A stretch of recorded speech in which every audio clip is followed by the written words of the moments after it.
बिस्मिल्लाहिर्रहमानिर्रहीम। अस्सलाम वालेकुम नाज़रीन, मैं हूँ साकिब बशीर। आज मेरे साथ मौजूद हैं सीनियर सहाफ़ी सुहेल रशीद साहब।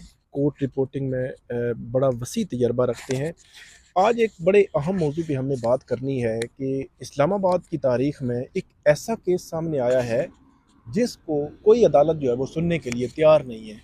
ये बड़ी मतलब एक हैरान कुन बात आपके लिए भी होगी, हमारे लिए भी होगी कि ये कौन सा केस है कि जिस केस में जो मुल्ज़मान हैं वो अदालत में जाते हैं और अदालत कहती है जी हम सुन नहीं सकते, दूसरी अदालत कहते हैं तो वो कहती है कि हम भी नहीं सुन सकते। तो ये एक बड़ी अजीब सी सिचुएशन है। ये बुनियादी तौर पर सुहेल रशीद साहब से हम पूछेंगे कि ये क्या केस है। थोड़ा सा हिंट मैं आपको देता हूँ कि जो अभी इतनी हाइप है ममनुआ फंडिंग केस के बाद, जो FIA ने जो FIR लाहौर में भी दर्ज की हैं, इस्लामाबाद में भी, और कुछ इतलात हैं कि कराची में भी कोई FIR जो है वो दर्ज की गई है। ममनुआ फंडिंग केस जो PTI का केस है उसके तनाजुर में जो फॉरेन एक्सचेंज एक्ट और दीगर जो दफ़ात हैं, धोखाधड़ी की इस किस्म की जो दफ़ात हैं उसके तहत ये दर्ज की गई हैं। लेकिन इसमें जो इशू आ रहा है हमने उस इशू पे बात करनी है और उसी हवाले से सुहेल रशीद साहब से पूछेंगे कि ये मामला है क्या कि जिसको कोई कोर्ट जो है वो इस्लामाबाद की सुनने के लिए तैयार नहीं है, और इसका हल आप उनको उनकी नज़र में क्या है। सुहेल रशीद साहब, पहले तो ये हमें बताएं कि ये मामला है क्या। देखें साकिब भाई, आपने एक तो ये कहा कि ये इस्लामाबाद की तारीख का एक ऐसा केस है। मेरा ख्याल है कि ये पाकिस्तान की तारीख का एक ऐसा केस है किसी को कोर्ट अभी तक सुनने को तैयार नहीं है। और ये ममनुआ फंडिंग केस जो कि इलेक्शन कमीशन की एक रिपोर्ट सामने आई थी, जजमेंट नहीं, इलेक्शन कमीशन का भी मौक़िफ़ है कि ये रिपोर्ट है, गवर्नमेंट का भी ये मौक़िफ़ है कि ये रिपोर्ट है। तो उसकी बुनियाद पर वफाकी काबीना ने यह फैसला किया जी कि FIA को इसे भेजा जाए और फौरी क्रिमिनल कार्रवाई का आगाज़ किया जाए। अब FIA का जो केस होता है वो या तो मनी लॉन्ड्रिंग का होता है, या फ्रॉड का होता है, या कोई साइबर क्राइम का होता है। इस तरह के कोई ऑफेंस होते हैं जिसमें बाकायदा एक क्रिमिनल चीज़ सामने आएगी कि जो जुर्म हो गया है, फौरी इस पर कार्रवाई बड़ी ज़रूरी है। उसके लिए एक स्पेशल कोर्ट है सेंट्रल, वहाँ पे वो FIA केसेस चलते हैं। अब यहाँ पे ये हुआ कि इस केस में ज़मानत के लिए जब जिन जिन लोगों का उसमें नाम है, 8-10 लोगों का जो मुकदमा दर्ज किया गया फॉरेन एक्सचेंज जो कानून है एक्ट के तहत 47 का, उसके तहत है, और उसमें बाकी जो भी शामिल की गई हैं चीज़ें। तो उसमें जो सबसे पहले अदालत में अभी FIA तो नहीं गई, लेकिन जो इमरान खान के शरीक मुल्ज़मान उसमें रखे गए हैं वो ज़मानत लेने जाते हैं और वो मुतल्लिका अदालत से ही जाते हैं। तो FIA के जब केस होता है तो ज़ाहिर वो FIA कोर्ट में जाएगा। अब FIA कोर्ट में गए और उन्होंने FIR दिखाई कि हमारे खिलाफ ये FIR दर्ज हुई है, तो आप हमें ज़मानत दें। कोर्ट ने कहा भाई ये किस तरह की FIR है, इसमें तो हमारा दायरा इख्तियार ही नहीं बनता कि इसमें कोई जुर्म तो बताए ना पहले, कौन सा केस है, इधर कैसे चलना है, इसमें तो कोई बैंक का मामला है, फंड आया है बाहर से या कुछ, तो अगर बैंक में फंड आया तो बैंक में उसमें कोई बेज़ाब्तगी हुई है तो बैंक देखेगा या बैंकिंग कोर्ट देखेगी या कोई भी। तो खैर उन्होंने ज़्यादा ऑब्जर्वेशन नहीं दी, उन्होंने कहा जी हमारा ये केस नहीं बनता।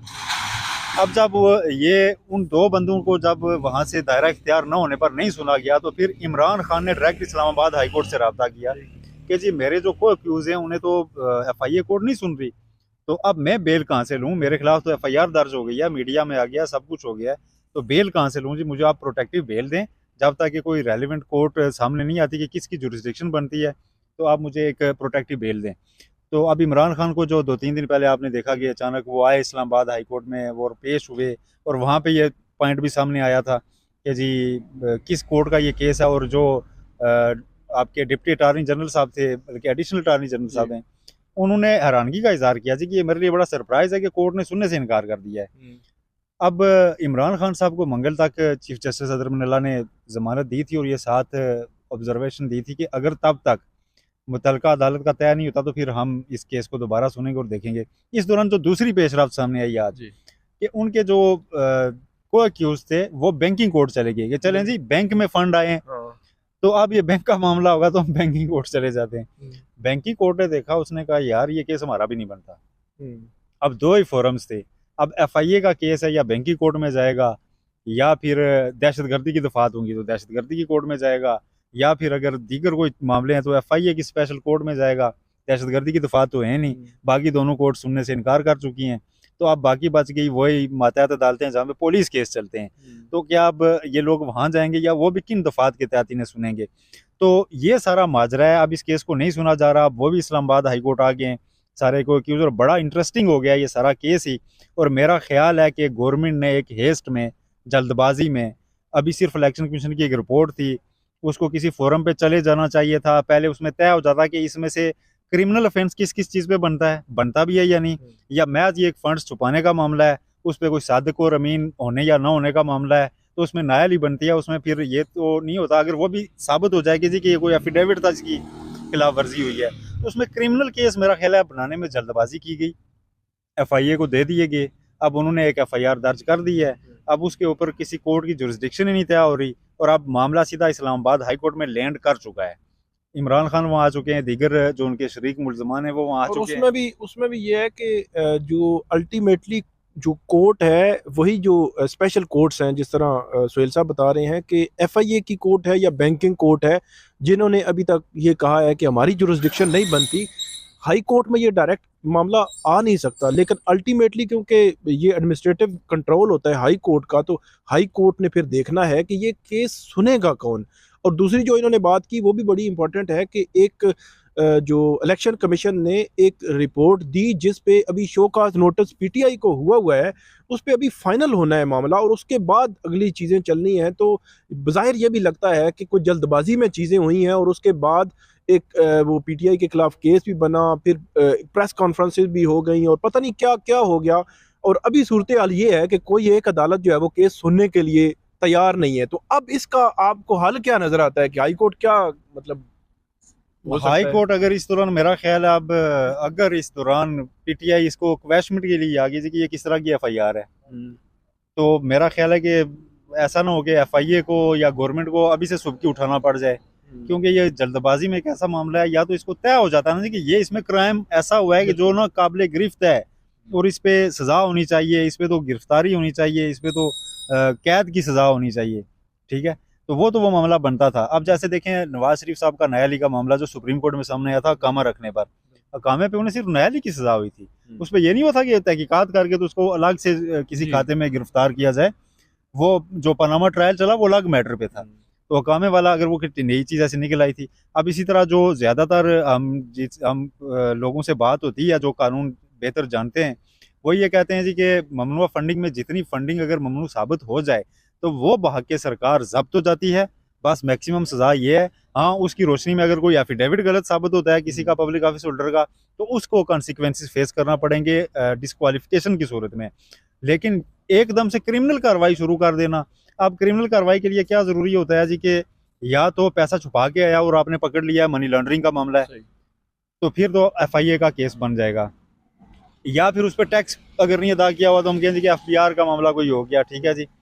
अब जो पैसा आया है आपके अकाउंट में आया है और लीगल चैनल से आया है और बैंक में डिक्लेयर्ड पैसा है, सिर्फ हाँ पॉलिटिकल पार्टीज का जो एक कानून है उसमें वो फाल नहीं करता कि आप इसको पॉलिटिकल पर्पज के लिए फंड नहीं ले सकते थे पार्टी के लिए, तो वो एक जब्त हो जाएगा। अब उसके ऊपर आप केस दूसरा कौन सा बनाएंगे, लेकिन यहाँ पे बना दिया गया फॉरेन एक्सचेंज का, उसमें वो एक्ट का वो लिया गया है। अब फॉरेन एक्सचेंज के ऊपर एफआईए की स्पेशल कोर्ट भी नहीं सुन रही, बैंकिंग कोर्ट भी नहीं सुन रही, अब फॉरेन एक्सचेंज के लिए कहीं स्पेशल कोर्ट ही ना बनाना पड़ जाए, मुझे तो यूँ लग रहा है।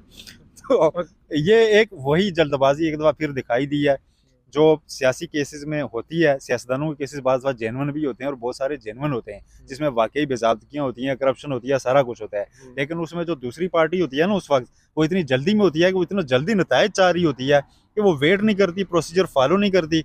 पनामा केस का अभी हमारे सामने ड्राफ्ट सीन हुआ है मरीम नवाज और उनकी बरियत का, उसमें आपने भी देखा कि सबसे बड़ी चीज़ जो सामने आई, कोर्ट ने भी ये कहा जी कि ज़्यादा से ज़्यादा एविडेंस इसमें इकट्ठे किए जा सकते थे।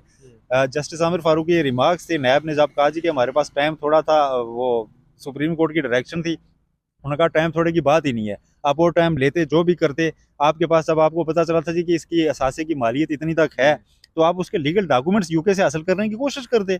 आपके पास आज कोई चीज़ होती है आप टेबल करते, आप तो स्टैब्लिश नहीं कर पा रहे। तो वही जो जल्दबाजी में नताइज हासिल करने की कोशिश थी वो एट द एंड जो है ना वो मुलजमान को फ़ायदा देती है। यहाँ भी जो जल्दबाजी हो रही है मेरा ख्याल है उसका फ़ायदा पीटीआई को पहुँचना शुरू हो चुका है। जब ये चीज़ सामने आ जाती है ना जी कि किस तरह का केस है जी किसी कोर्ट में चल ही नहीं पा रहा, तो फिर वो फ़ायदा पहुँचना शुरू हो जाता है। तो इससे अल्टीमेटली जो मजाक हुआ है वो कानून का बनता है और नताइज आपके सामने है। बहुत शुक्रिया सोहेल साहब ने बताया कि ऐसा एक केस सामने आ गया है, हुकूमत ने बनाया है, एफआईए ने जल्दबाजी की है या जो भी है, लेकिन जो बैंकिंग कोर्ट है, जो FIA की कुछ स्पेशल कोर्ट्स हैं जो इस किस्म के केसेस सुनती हैं, वो कह रही हैं कि हमारा दायरा इख्तियार ही नहीं है, कि हम ये सुन ही नहीं सकते। तो वो फिर कौन सुनेगा, वही डिटरमिन नहीं हो रहा। और जिन बंदों के नाम जब FIR में आ जाते हैं तो उन्होंने डेफिनेटली जो गिरफ्तारी से बचने के लिए कोई ना कोई प्रोटेक्शन लेनी होती है लॉ में, तो वो उनकी बेल बिफोर अरेस्ट होती है। अब वो बेल बिफोर अरेस्ट के लिए जब इस्लामाबाद के जुडिशल कम्प्लेक्स जो G11 में है वहाँ जाते हैं, तो वहाँ कोर्ट जो कहती है हमारी तो दायरा इख्तियार ही नहीं है, वो फिर वहाँ से फाइलें उठा के इस्लामाबाद हाई कोर्ट आ जाते हैं। इस्लामाबाद हाई कोर्ट आते हैं तो इस्लामाबाद हाई कोर्ट में जो वफाकी हुकूमत के नुमाइंदे हैं वो ये कहते हैं नहीं जी उन्होंने ही सुनना है।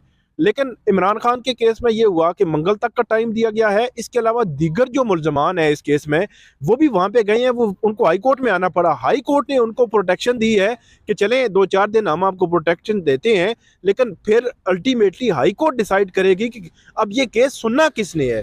तो ये एक बड़ी अजीब सी सिचुएशन बन गई है। आप देखते हैं कि हो सकता है सुहेल साहब जिस तरह कह रहे हैं कि इस फॉरेन एक्सचेंज एक्ट का जो मामला है इसके लिए कि नई कोई स्पेशल कोर्ट ही ना खड़ी करनी पड़े। तो देखते हैं कि अब इस केस में क्या होता है। बहुत शुक्रिया सुहेल साहब। आइंदा भी नाज़रीन हम आपको अपडेट करते रहेंगे, आप हमें फीडबैक ज़रूर दीजिएगा। अल्लाह हाफिज़।